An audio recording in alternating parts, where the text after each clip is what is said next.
हम अपने दिन भर के सभी काम घड़ी में समय देखकर करते हैं, जिनमें खाना पीना, ऑफिस जाना, स्कूल या कॉलेज जाना, पढ़ना और सोने जैसे रोजमर्रा के काम शामिल होते हैं। यह आपको पता है कि एक दिन में 24 घंटे होते हैं, एक घंटे में 60 मिनट होती है और एक मिनट में 60 सेकंड होते हैं। लेकिन क्या आपने कभी सोचा है कि यह सिस्टम कैसे शुरू हुआ? आखिर यह कैसे तय हुआ होगा कि एक दिन में 24 घंटे होंगे, हर घर में 60 मिनट और हर मिनट में 60 सेकंड्स? इस बात को जानना आपका लिए दिलचस्प हो सकता है कि 60 के आधार पर कैसे ये कॉन्सेप्ट शुरू हुआ और इसकी पहली गणना किसने की थी। सबसे पहले 60 की गणना किसने की थी?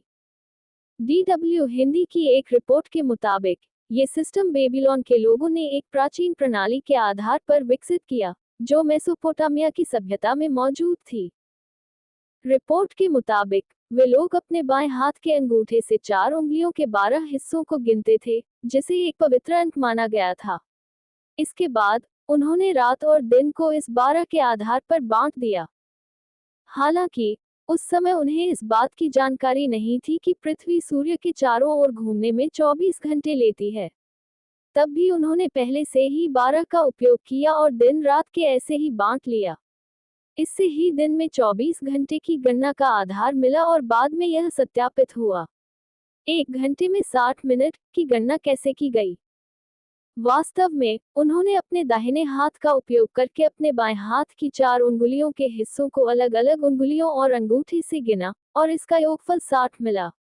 हालांकि उस समय तक समय की सटीक जानकारी की आवश्यकता नहीं थी।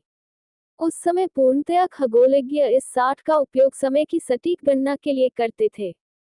माना जाता है कि इन लोगों की गणना प्रणाली की वजह से घंटे में 60 मिनट के कॉन्सेप्ट की पहचान हुई। द गार्डियन की एक रिपोर्ट में भी दावा किया गया है कि बेबीलोन के लोगों ने मैथ्स और अन्य क्षेत्रों के लिए हेक्साडेसिमल सिस्टम का उपयोग किया और उन्हें पता चला कि एक मिनट में 60 सेकंड और एक घंटे में 60 मिनट होती हैं। इस सिस्टम की उत्पत्ति सुमेरियों से हुई, जो 3500 ईसा पूर्व में इसका उपयोग करते थे। इस सिस्टम का उपयोग दिन और रात को 12 भागों में विभाजित करने और घंटे और मिनट के लिए 60 का उपयोग करने के लिए किया जाता था। वास्तव में 60 एक ऐसी संख्या है जिसे सबसे अधिक तरीकों से बराबर हिस्सों में बांटा जा सकता है। इसलिए 60 के आधार पर मिनट, सेकंड और घंटे के कॉन्सेप्ट को समझने में सहायता मिलती है। इसलिए बेबीलोन के लोगों ने घंटे में 60 मिनट और मिनट में 60 सेकंड की गणना की थी। दिन के 24 घंटे कैसे तय हुए? साइंस ABC की एक रिपोर्ट के अनुसार 24 घंटे दिन की अवधारणा प्राचीन मिस्रवासियों से आई है। उन्होंने छाया घड़ियों जैसे उपकरणों के साथ दिन को 10 घंटों में विभाजित किया और फिर प्रत्येक छोर पर 1 घंटा जोड़ा। बाद में मिस्रवासियों ने एक ती आकार की पट्टी बनाई, जिसे सूर्योदय और सूर्यास्त के बीच के समय को 12 भागों में विभाजित करने के लिए कैलिब्रेट किया गया था। ती आकार का यह उपकरण आकाश में सूर्य की स्थिति के आधार पर इन 12 भागों में से एक पर छाया डालकर समय प्रदर्शित करता था।